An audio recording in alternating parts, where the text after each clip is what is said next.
Thanks for staying with us. So it's Tuesday, and one of the topics that is trending online, obviously, is the recent union of one of our favorite celebrities, Sharon Ooja, and her heartthrob. And many people have come up with all sorts of allegations, all sorts of perspectives.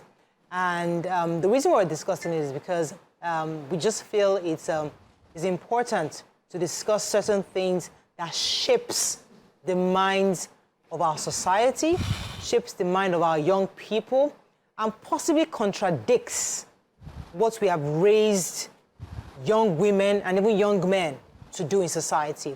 We all shared in the joy and happiness of this young woman who would look so happy and thankful that she's been able to achieve one part of her life which she has so desired for many years. And but then people started coming up with all sorts of allegations about her spouse, and then it brings the question, what are the red flags? Because we have raised young girls to see red flags. You know, we have raised young girls to be careful, to be cautious. How do you remarry? How do you marry a divorcee? How do you marry somebody who is who has children, who is your second or third marriage or even first marriage? How do you marry somebody so much older than you? How do you marry somebody that is much younger than you? There's so many things society puts out there. And the world is changing. Things are seen differently. How we see things now is different from how we used to see things back then. So it's important to have these conversations to see, is society changing? Are we redefining what is right and what is wrong? Are we now determining, is society going to continue to determine what is right to us? Or we make our own rules in this new world? So that when young people are making their rules, when a young girl goes to her mother and says, I am in love with this man, I'm the third wife, I'm the second wife, the woman should just allow her daughter to love. Or should we still bring that parental part of, you want to be the second wife, you want to be the third? No, he has 5 children already. No.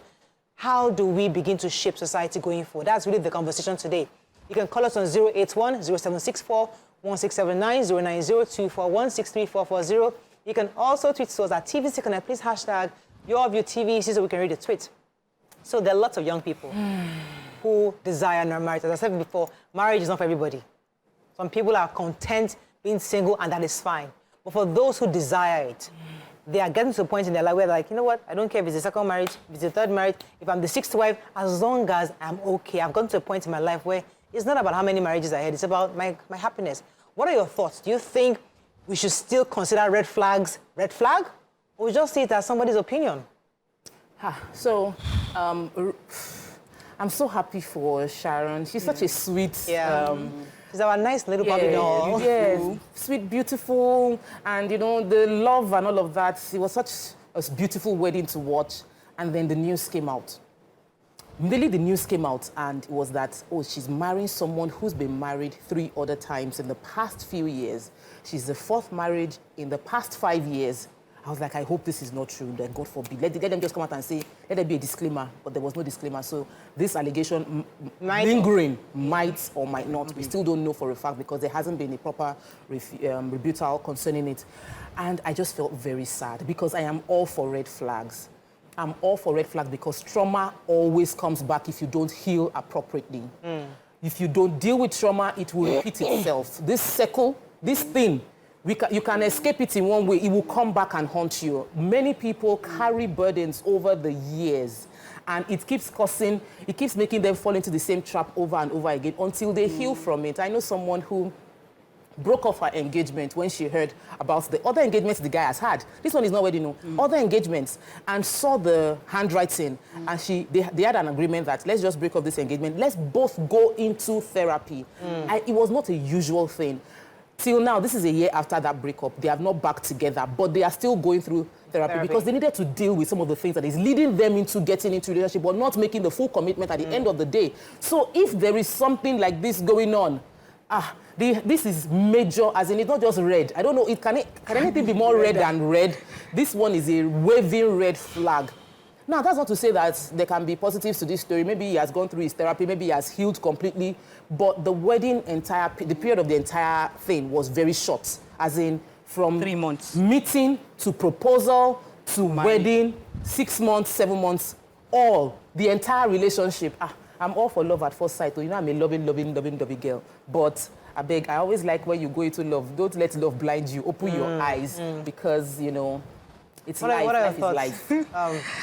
Okay, so to me, I think she, from her story, because she was, if you see her in the video, she was passionately talking about how she fell in love with him, how they met and everything.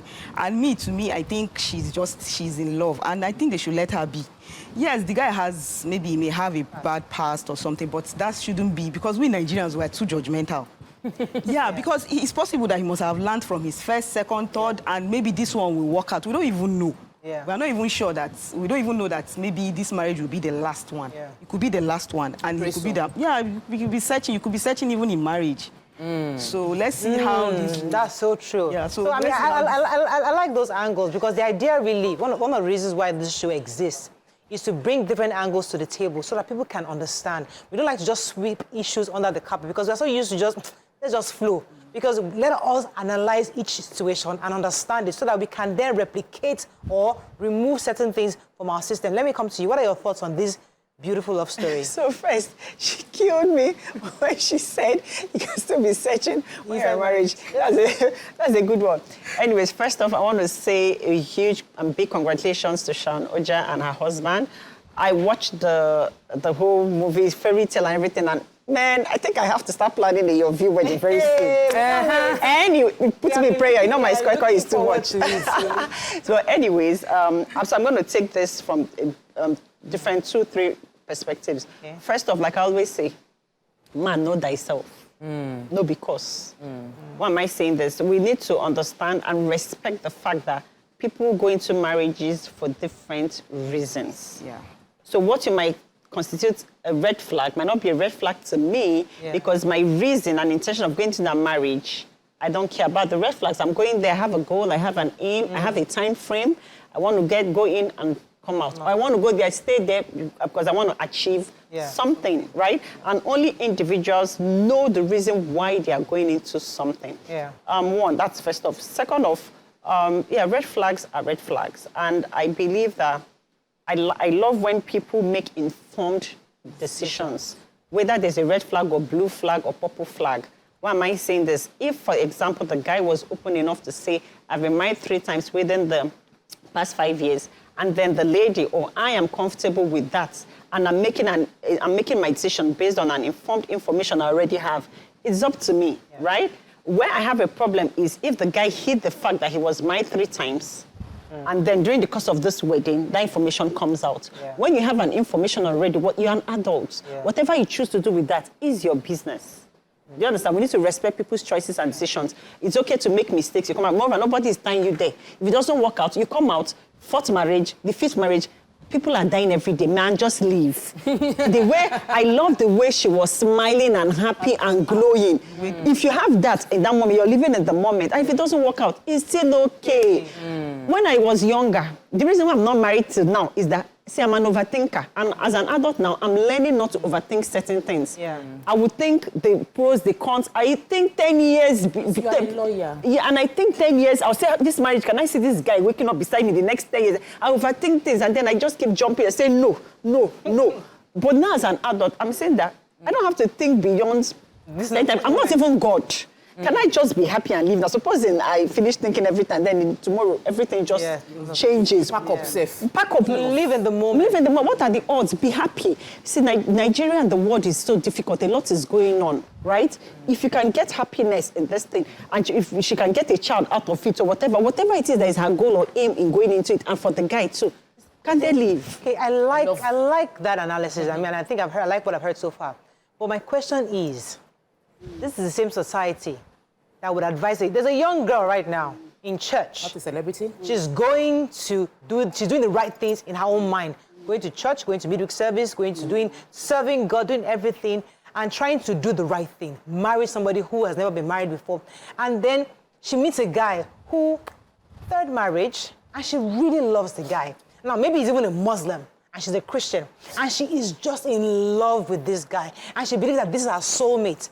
And then everybody comes to her that, red flag. First, this is 3rd marriage. Then, he's a Muslim. Then, no, you cannot marry. And she's insisting. She wants to live in the moment, as Amaka said. I am in the moment right now. We are both in love. But society says you cannot, because this is his third marriage, and he's not a Christian.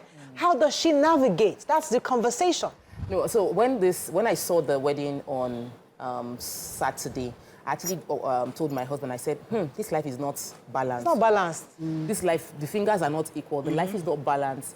When you are influential, when you're popular, when you have money, you seem to be able to get away with a lot of things that regular people can't get away with.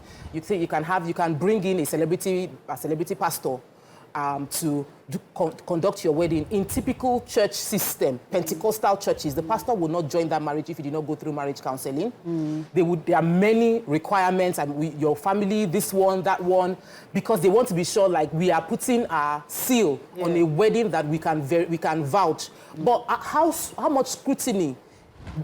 From my perspective, how much scrutiny did Sharon's wedding get? Because we are not talking about it, because it is a celebrity wedding. Everybody is just in love and love bombing the celebrity that they love, they've seen on the scene, and she's so happy, and we're just happy for her. And some smaller people don't get that same edge. They are having to satisfy. See Davido's wedding.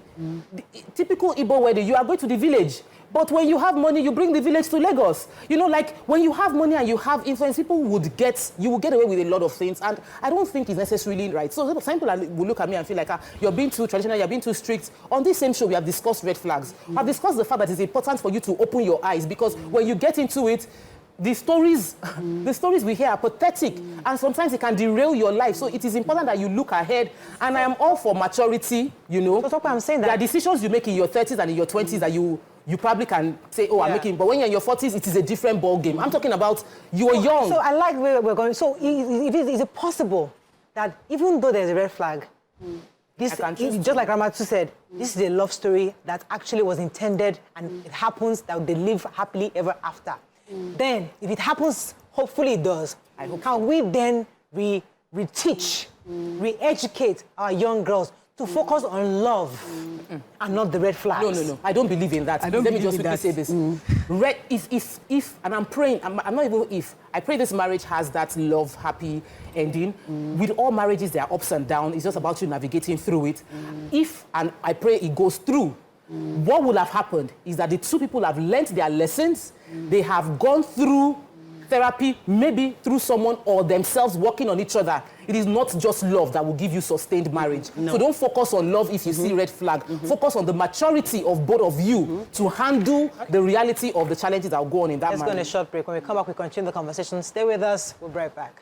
Thanks for staying with us. We're still discussing this beautiful fairy tale wedding that happened over the weekend. And one of the reasons why we're talking about it, because people are going to be asking online, why are they even discussing it, is because of the regular folks. Regular Nigerians that are forced to obey certain rules, or are forced to adhere to a certain moral compass that society has forced us, and this is how it should be.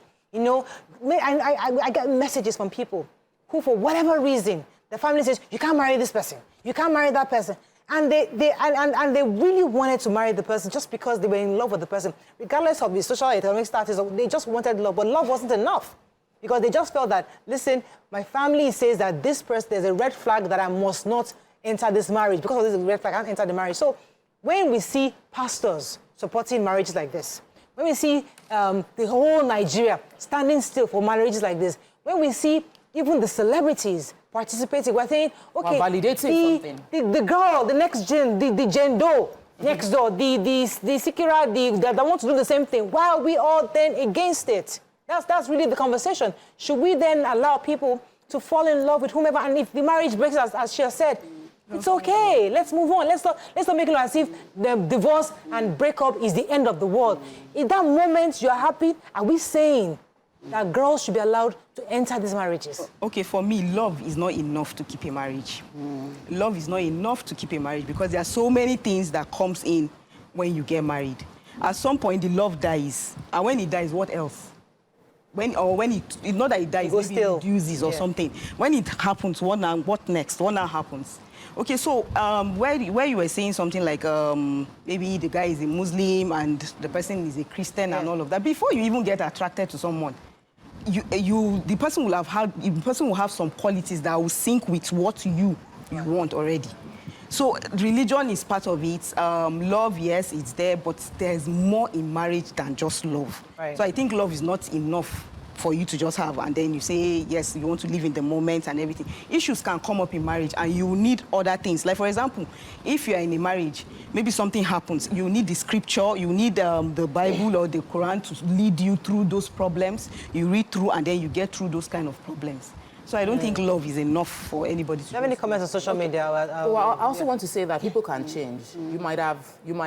People can have might have made 3 mistakes and the 4th one is the right one. We're not saying that is not in reality. Yeah. We're just saying that a red flag means you pay attention to this thing, not that we can just blow through it. And like Mario said, the conversation is more to let us see if, because once one has happened, there's precedence. Yes.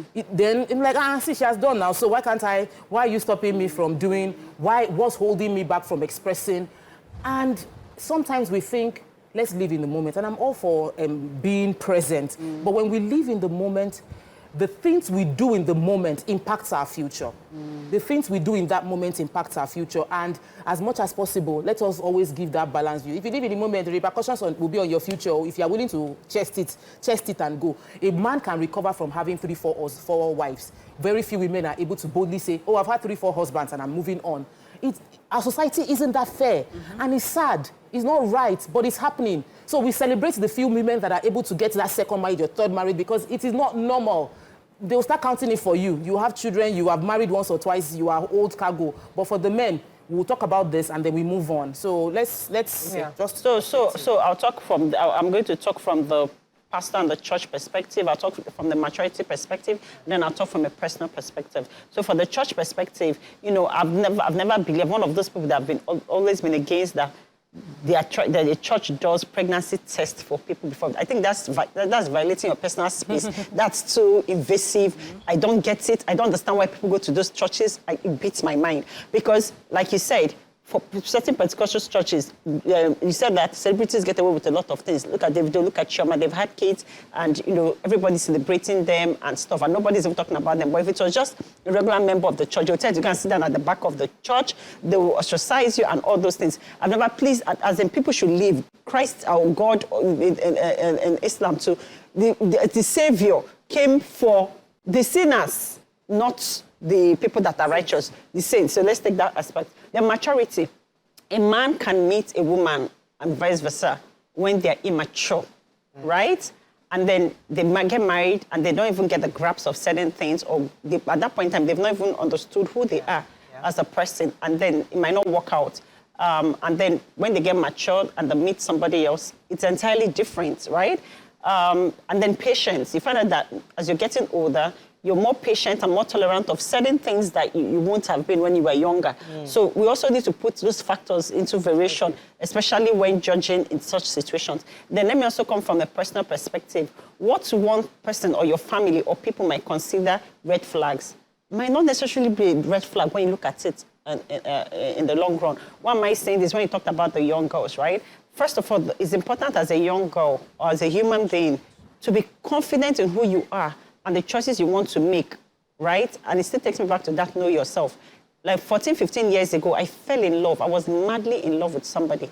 And in fact, for me, this was the only guy that I could ever want to marry. He checked all the boxes for me. But the only thing was religion. And my parents, especially my mom, said she would rather die than for me to get married to this guy. Because the religion they were practicing, at some point, they might marry, they give them the right. It's Christian, but, later they said they can marry second wife and everything. I also feel that she didn't have a better understanding, in-depth understanding or whatever, also because of what people around were saying and the pressure and everything. And at that point in time, I wish I stood my ground because this person checked every other box. 100% aside from that, right? And to them, that was a red flag. I was going to get into trouble. And because of how I was brought up and I was trained, I didn't want to get into marriage without my parents' blessings, without my family, having that family support system. Right. Do you understand? But now, as a more mature person, I'm able to take my choice and decisions, and I will have presented things better with my parents. I'm a naturally stubborn person, but when it got to that part, I didn't want to walk that journey by myself and alone. Thank you for taking me. See, Yeah. now we're getting to where I'm trying to go. Yeah. Because a lot of women have been in that situation where they wish they had stood their ground. Yeah. This young woman called Sharon is standing my ground. I know of your baggage. Yeah. I can be second, I can be third. But I know of your baggage. I am standing my ground. I fall in love with you. I am marrying you. I'm marrying you. And I'm happy that society is allowing me. But can another woman out there learn from Sharon and say, I'm standing my ground? Regardless, because our mothers have said, these are the red flags, don't go. Our pastors have told us, our counselors have told us, our coaches, our therapists have said, no red flags. And we're saying, because of these examples, I will go in that red flag, and I'll fall in love with this person, and I'll turn it into a beautiful dress. And I'll turn it into a beautiful story for myself. And I should be allowed to, and society should not judge me, because I am choosing to be the third or fourth wife.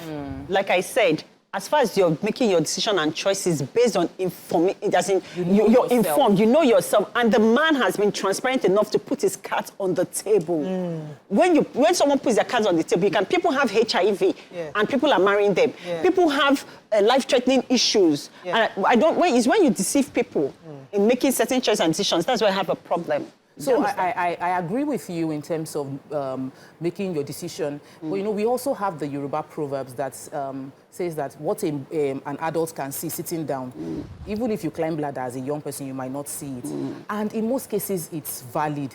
I am one of those that got married and I had to convince my parents on the validity of my relationship because there was a lot of no against it. I went through a long process to do the convincing. However, I knew myself enough to know. I also went to Kilometer Mariah's church 46 to go and pray and just be really, really like, I'm sure this is what I want to do. Came back home. So I get what you're saying, and I really don't want it to be like one is fighting the other, because both can be true at the same time, depending on who is making the decision, depending on the maturity of the person making the decision, and the ability of the person to stand by their decision. Exactly. Even with career paths, some people, their parents will say, don't do this career. This is not the career for you. And somebody will say, I am going to do it, and they succeed. The parents will collect the money at the end of the day. They would enjoy the benefit. So we must be... you must know yourself. You must have the discipline and maturity to hold onto your your convictions, regardless of what anybody's putting at you, because you cannot please everybody. You can't. Some people will look at you and say, even this single guy you're marrying is from Edo, in my own case, or he's from this place, he's from a broken home. We hear those ones. You cannot marry somebody from a broken home. You know, so... That happens. But it's also important to realize that I understood that my parents... So let me pause you. Samson has been holding. Good morning, Samson. You're live. Good morning, Samson. You're there. Comments. Go ahead, please. You're live. Go ahead. Okay, I'm the second wife. Sorry? Hello, Samson. Oh, good. I think we lost that call. I have lots So I understood that my parents, especially my mom, was pushing because of the love she had for me. She didn't want me to make mistakes. She didn't want me to be hurt, right? But then I also want now, for parents to realize that you should also love your kids and love me to also enable me make my mistakes and my choices, and even if it goes bad, you come and you welcome with an open eye, and I know that I have a home to come back with 100%, that you support me regardless of whatever choice. It's my mistake to make, it's my life to make. So you can love me so much, but allow me still live. Your choices are not my choices. Love that. You understand? The people live a lifetime without ever finding love, without ever knowing what love is. There's that feeling, and then people always ask me, Amaka, why have you still not made that choice of settling down? I say, because there's a butterfly I felt earlier in my life that I'm still looking for. And if I don't feel that way, and if that person doesn't check all the boxes, I don't want to compromise on that, because this person treated me so amazingly well. Why do I want to compromise on You know, I have to go on a break, this? but I love what you said. Why are we not allowing young people to make their mistakes?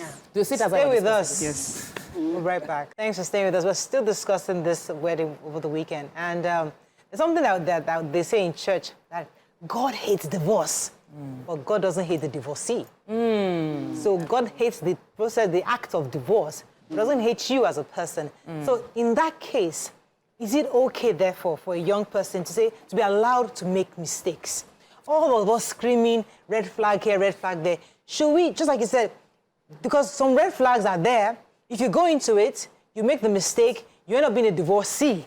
God still loves you as a divorcee. It doesn't make you less of a human. You can then try to do another one, but we make it so bad, like, God hates divorce, that once you enter like this, you can't go back out. So in this new world, on this new reality that we're seeing, are we saying that because God doesn't hate you as a divorcee, if you fall in love, if your heart says, this is the woman, this is the man, should society just allow people to just fall in love? Okay, so the mistake you're talking about, right? For mistakes, you can make calculated risk. So the reason is, you know, people want to make mistakes, but you want to know the kind of mistake that you make in marriage. So you want to make sure that you take the right decisions, the ones that you know you can make now. You take the right ones before you go in, so that to avoid some kind of mistakes. I remember when I was going to get married to my husband, we had tribal issue. He ticked the box of the fact that, yes, he's a Muslim, I'm a Muslim. But the next this thing was that me, I'm Hausa and he is Igala. And my dad was like, why Igala? Why do you have to go and marry Igala? Well, you know, we met in school. We've been dating since from school and all. And my dad was like, why would you want to marry Igala? My dad was coming from different perspective, because I already have a cousin that I was supposed to get married to. And that cousin is somebody that I play around with a lot. I was like, why would I get married to you? You that used to play sand and everything, come and get married to you. I didn't just want to get married to him. But then my dad was coming from a point of, okay, their culture, how they accept women in their other people from other tribes. And then secondly, he was talking about the political career. If in case I want to go into political career, he's always like, the galas, they are just not in that political circle and all. So at the end of the day, there are some kind of, just like I said, there's some kind of mistakes you can make in the marriage, but let it be calculated. Know those things before you go in. Let's take a few comments on social media as well. Yeah, people's personality also differs. Some people are risk takers and some people are not. So if I am someone that I want to be sure, I want to know the kind of risk I'm taking, then my personality will not jump into somewhere with... And red flag does not mean you won't get married. But the awareness of the red flag means that you are able to manage the situation. But if you're now blinding yourself, where the red flag is there, you walk in blindly, close your eyes and say, there's no flag, there's nothing happening. That's the one that I believe is not wise. So being aware of the red flag and choosing to go ahead means I'm a risk taker. I know... Let me own my own wise decision. Yes, if it happens, it happens. If I enjoyed it, I enjoyed my wedding, I enjoyed that day. You know with your full chest, this is what I'm going into. That's what we're trying to advise the younger ones. Not that they should now say... But not in the one of they're already punching you. You see that the guy has a history of violence, putting his partners in hospital and punching for I her. saw my mother being beaten up all my life, and she survived. And I see a man who already slapping me in the university. It's a red flag, but for me, it's not a big deal. I'll just be something. I have chosen. I have chosen to marry a man that is going to slap me. Allow me. Because don't come and judge me based on how can you allow this person to be slapping you? I have allowed it. I'm okay. My mother was slapped all her life and she survived it. I'm entering the marriage and my husband will slap me and I'm okay. Society shouldn't judge me or tell me it's a red flag. It's my choice. I'm an adult. So that's what we're trying to say, that if we're allowing people to just be, let's stop giving all the various angles. Let's not be the ones to tell them what is a red flag. Let them enter. And then if they make their mistake, but be wise enough to now decide to step out. Once you feel that, no, this red flag, this first punch almost killed me, and they go. You know? So, I mean, that's really the conversation. Let's take a few comments and we wrap up on this. Yes. Karim says, you better stop overthinking. If Chema had overthink like that, she wouldn't have married Davido. That flawless person you are looking for, they never born him. Ruth says, the Bible is a book of relationship with God and also what God expects us to do. The church is there to uphold God's standard of love. The church is not an anyhow place where anything goes. Is of the opinion, Fiona says, Pentecostal church do church blessings, not wedding, if the lady is pregnant. So, Yetunde said, many young ladies have lost their lives due to poor choices when choosing a life partner. In Western world, women are protected. In Nigeria, it can be life or death choice. Good luck to the lady. Okay, that's all we can take on this segment, but really, in a nutshell, we wish Sharon and her husband the best, because the truth is that she's an adult, they've made a decision to be together, and we really indeed hope that the love lasts as long as forever. So, and those others young women who are also looking to marry somebody who is flawed in different ways society has defined as flawed, you make your decision and then you see how you're able to live with whatever decision you make. But I think that's really what we wanted to learn from this, because the same eye and lens we're using to look at the Sharon, we should allow the girl next door to make her own choices and trust that her choices are right for her as an adult. I think that's all we can take on this segment. When we come back, move on to the next hot topic. Stay with us. We'll be right back.